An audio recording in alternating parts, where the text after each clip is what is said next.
ल हेलो नमस्ते good morning कोराला border. हामी आज बिहान चाहिँ लोमाङथाङबाट छोसेर हुँदै कोराला बोर्डर आइपुग्यौँ होइन।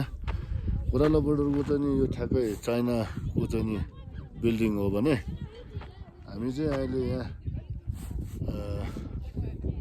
9 बजेको टाइममा आज वैशाख 27 गते यहाँ आएका छौँ। हाम्रो चाहिँ नि दृश्य यस्तो देखिन्छ। यहाँ चाहिँ यहाँका हाम्रो नेपाली व्यापारीहरू बस्छन् भने र यतापट्टि चाहिँ व्यापार गर्ने पसलहरू छ। पसलहरू चाहिँ यस्तो छ। पसलहरू चाहिँ यस्तो छ।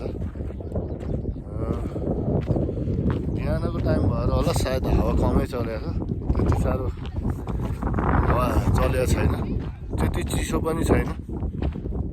र यहाँ थुप्रै चिजहरू देख्न पाइन्छ। तपाईँको चाइनिज सामानहरू र हाम्रो 24 नम्बर पिलर छौँ। र आज खासै गाडी पनि रहन्छ। दुईवटा मेरो एउटा गाडी हो भने अर्को गाडी एउटा छ। तपाईँहरू पनि आउँदाखेरि यहाँ हाम्रै नेपालीहरूले किन्ने सरसामानहरू, पसलका सामानहरू तपाईँहरूले किन्न सक्नुहुन्छ। र यहाँ चाहिँ विशेष भनेको तपाईँको पिलर छुन पाइँदैन, बस्न पाइँदैन। पिलर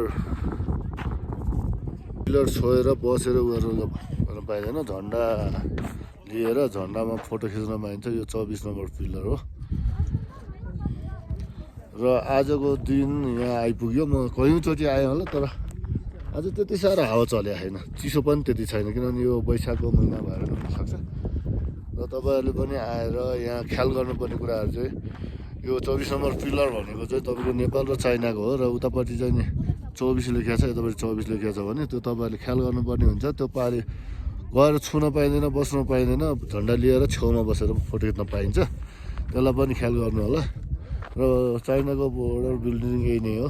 मेरो सानो भ्लगलाई तपाईँहरूले पनि सपोर्ट गरिदिएर यसो सब्सक्राइब गरिदिनु होला। युट्युबमा नै आउँछ र चन्दा भेकल्स प्राइभेट लिमिटेडमा पेजमा आउँछ भने तपाईँको मेरो फेसबुक पेज चाहिँ रामबाबु भ्याग्रेल भनेर आउँछ। र टिकटकमा पनि आउँछ। तपाईँ टिकटक पनि चन्दा भेकल्स प्राइभेट लिमिटेड भनेर छ। ल सबैजना यहाँ हुनुहुन्छ।